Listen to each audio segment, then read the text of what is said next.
The Trailer Talks is sponsored by Imaging DNA. Ideas, images, insight. The core of the conversation is the image at imagingdna.com.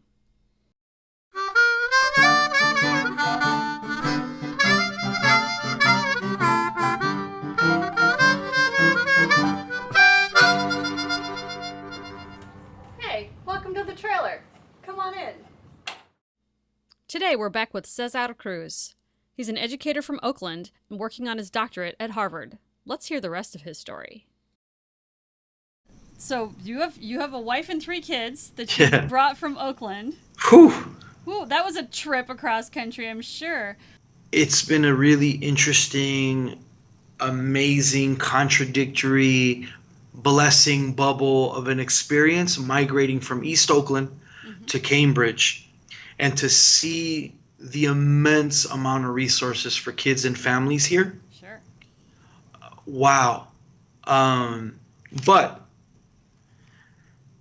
where my son went to school in East Oakland, his teacher could properly pronounce his name. Ah, yeah. Where my son went to school in Oakland, my teacher spoke the 2 languages he speaks, Nahuatl and Spanish. Here they can't spell Nahuatl. And so in Cambridge, that spends about $24,000 on students. In Oakland, it spends $8,000 on students. One district is presented as affluent. One district is presented as deficit. A lot of what I'm experiencing in Cambridge public schools is deficit. But most people would think that Oakland public schools are deficit. It just depends who gets to define what's deficit and who gets to define what's wealth. Yeah. And is linguistic ability wealth? Is culture wealth? And oftentimes it's not, especially particular cultures. So when we speak of English language learners, that's coded language not to say these are communities that are bringing wealth, but they're bringing a ton of challenges to our schools. So my son was seen as an English language learner who was going to bring a ton of challenges to Cambridge. He's excelling. He's also learning Portuguese. He speaks Nahuatl. He's fluent in English, fluent in Spanish. And Cambridge doesn't know what to do because they're not used to that. And they're also not used to seeing him with non-deficit eyes. Which is a shame because, wow, if you're bilingual, fabulous. If you're multilingual, amazing. And you're 6 years old. Seriously. It's not about how much money you spend on a child. It's what are the different mechanisms by which you value wealth and what is wealth. I think roots, core value, culture, perspective, those are all things that define wealth. It's not defined by my bank statement, but these are the moral and core foundations that have carried me through everything, and you can't buy that. You've been described as a hero. Why do you think that is? I'm not comfortable with that term. That's not how I view myself, but I am outspoken. I do try to live my life a certain way, and I have realized that I have a life's calling, as do you, as is everyone that's watching. And when you live that out, I think about Mother Teresa, who probably farted. I think about Dr. King, who probably hit the snooze button and didn't want to wake up on some days. I think about Gandhi. They're not superheroes. They're human beings who pick their nose, who have faults, but they found their life's calling, and part of their life's calling was to possibly leave this earth a little better than they found it and to change the world. And I come from that legacy. That's in my DNA because I feel like I owe so much, and I want to live my life trying to change the world for the better and trying to speak for those that have been silenced. Not that they don't have a voice, they certainly do, but they're not here at Harvard, or they're not here in large numbers, or they're not here as a critical mass. And so whatever I can do with the days that I have, I feel honored to do so. But I'm not going to tell you it's easy. Yeah, no kidding. So what is success for you in the future? I think being able to look in the mirror and work on my contradictions, becoming a better human being, a better man, a better husband, a better father. I don't know of a better definition of success than that. Um, the singer Michael Jackson, when he talked about if you want to make a change, look at the man in the mirror. And I think that if all of us focus on ourselves, it's easy for me to point out the flaws of our society. But if I can look within and change myself, that can have a tremendous impact on the world and everyone I meet and everyone I talk to, and how I choose to not judge them and to listen and to be questioned and to grow. So my definition of success will be, can I continue as an adult to develop and grow? Can I be open to new ideas? Can I work collaborative with people? Can I not be set and be subject to my views and my philosophies so that they don't dictate everything that I see? Can I pass on what's been given to me? Can I, if I'm ever going to reach down, is to help pick someone up? Those are my definitions of success. Tell me about your books. My first book was a book honoring my mother. The title of it is called Revenge of the Illegal Alien. After the Mexican-American War, which just happened 2 grandmothers ago, and the reason I say it that way is 2 grandmothers ago, I was a U.S. citizen. 2 grandmothers later, I'm an illegal alien. Our land was taken 2 grandmothers ago in the Mexican-American War. Arizona, Texas, Nevada, Oregon, Utah, California, all of these names are in Spanish for a reason. And so I wrote this book for my mother, for my grandmother, for my great-grandmother, when we weren't illegal aliens in this land. And it was hard to get a publisher, because with that title, it wasn't going to make it to Oprah's book club. Definitely not. I tried.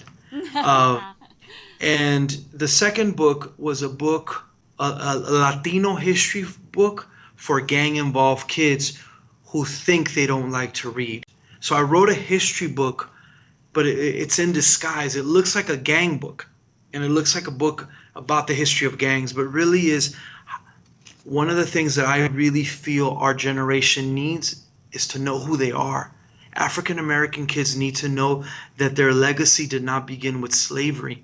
But that's how, even in ethnic studies at the college level, what gets talked about so much is post-Columbus to slavery, as if our history began there, as if the Egyptian pyramids just somehow miraculously showed up.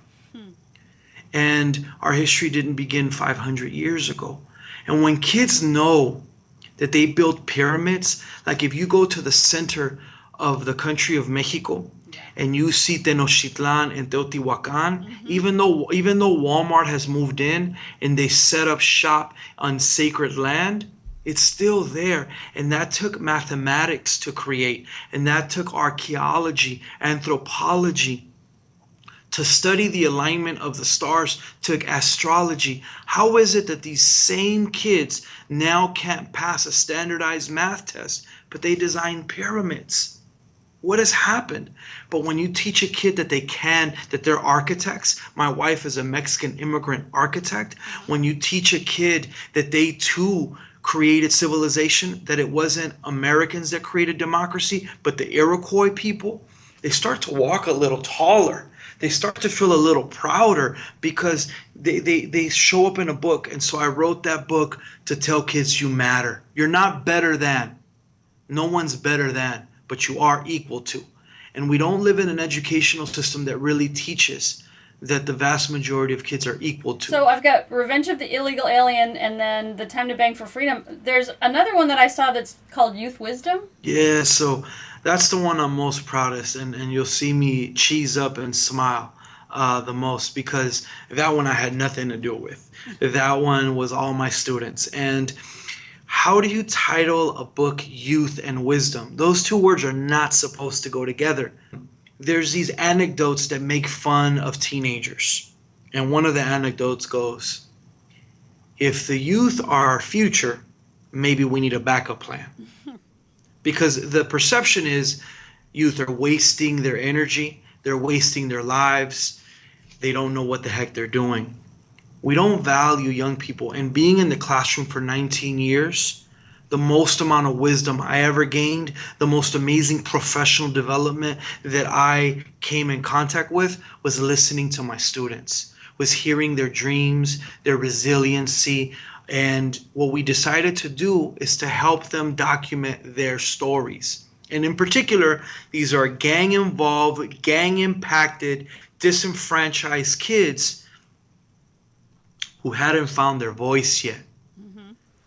You're on track to get a doctorate from Harvard. That's huge. I know. That's nuts. With that title, you're going to be considered a thought leader. What are you going to do with that? It feels really awkward. I think about folks that have received that. W.B. Du Bois, most recently folks like Noam Chomsky, Cornel West. These are people that I admire, that were or are in academia, that have doctorates, but they're not afraid to speak truth to power. What I want to add, though, to that conversation is not just truth to power, but love to power and hope to power and a new world is possible to power. That's my dream. I fumble it a lot because I have knee-jerk reactions. I get upset. Things like prejudice and racism and sexism and homophobia and xenophobia, they get to my core and they make me want to react. And sometimes I get so caught up in my worldview that I think it should be the worldview. And that's so against what I really believe. There isn't a worldview. And so if I'm given a platform, I want to try to use it for the common good. And sometimes that's about equality so that everybody gets a cup of water. And sometimes it's about equity because you and I may have had a lot of water to drink, but the person that's at the desert, they need gallons. And so it may be for equity's purposes that I would utilize that, or it may be for equality, whatever is in the best interest of common good. What I'm fearful of is there's very amazing PhD professors and scholars who write about poverty and become rich and famous.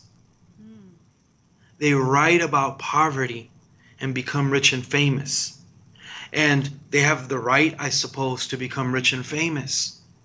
But why on the backs of those in poverty? That's something that I'm well aware of that I don't want to become. I don't want to lecture on poverty and talk about poverty and oppression while I benefit from the great privilege that I have to be in an Ivy League institution and to have a doctorate next to my name. I'm very wary of that, of myself. And so that's not a path that I wish to go on. And now I'm on a lecture circuit telling other people how they should live their lives. So even in this conversation, there's probably contradictions with what I've said. I want to continue to look in the mirror and maybe ask questions. And maybe it's more about that. Can I ask certain questions that are thought-provoking, but love-provoking and freedom-provoking, and what am I going to do with the rest of my days provoking that may inspire someone to look within as well. But to give them the answer, I don't know that that's right either. I think the sky's the limit for the youth. So I what you're doing is outstanding, and thank you so much for being on the Trailer Talks. I really appreciate it. Thank you, and I know that it was very long-winded, but I appreciate you listening, and whatever comes of this, it was a real privilege. That was a peek inside of Cesar Cruz's life and journey. Find out more about Cesar at lulu.com, where you can get all of his books. While you're out surfing, check out our website at thetrailertalks.com, or check us out on Facebook. I'm Cecily Korst. Join us for the next road trip.